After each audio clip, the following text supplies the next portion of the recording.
चाले तो छड़ी छो तोखे छान मिलियो वा अल्लाह जे महबूब जड़ो जवान मिलियो वा अल्लाह जे महबूब जड़ो जवान मिलियो वा चाले तो छड़ी छो तोखे छान मिलियो वा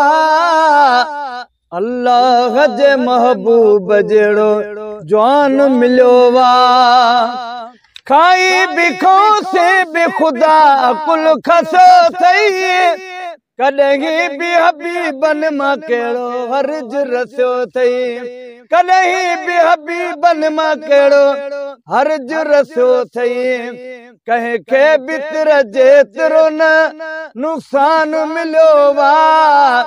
कंहिंखे बि नतर जेतिरो नुक़सान मिलियो वा अल्लाह जे महबूब जड़ो जवान मिलियो वा पंज तन जी गुलामी में हुजण गार तन आहे तारीफ़ ॿुधी ढूल कढण कार तन आहे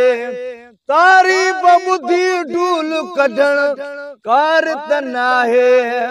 ॾिस कंहिं जे मुहाबे में ही क़ुरान मिलियो वा अल्लाह जे महबूब जड़ो जवान मिलियो वा चाले तो छड़ी छो तोखे छान मिलियो वा अल्लाह जे महबूब जड़ो जवान मिलियो वा आदम बि खणी नाम खता मां बि कराई आदम बि खणी नाम खता मां बि कराई सिंध में बि सॼो थन त सजण बाग बराई सिंध में बि सॼो थन त सजण ना बाग बराई शान शाह मदीना जे करे शान मिलियो वा अल्लाह जे महबूब जड़ो जवान मिलियो वा कॾो आगे दर मां त मदीनो बि करीबा कॾो आगे दर मां त मदीनो बि करीबा मेहण में बि ख़ुश खैर सां मूं जहिड़ो गरीबा मेहण में बि ख़ुश खैर सां मूं जहिड़ो गरीबा मुश्किल जी महल में बि मेहरबान मिलियो वा अल्लाह जे महबूब जड़ो जवान मिलियो वा अल्लाह जे महबूब जड़ो जवान मिलियो वा आका जलसण कान अखिन जी ज़रूरत आका जलसण कान अखिन जी ज़रूरत सुथरी न निहारण में सरकार जी सूरत सुथरी न निहारण में सरकार जी सूरत जन इश्क रखो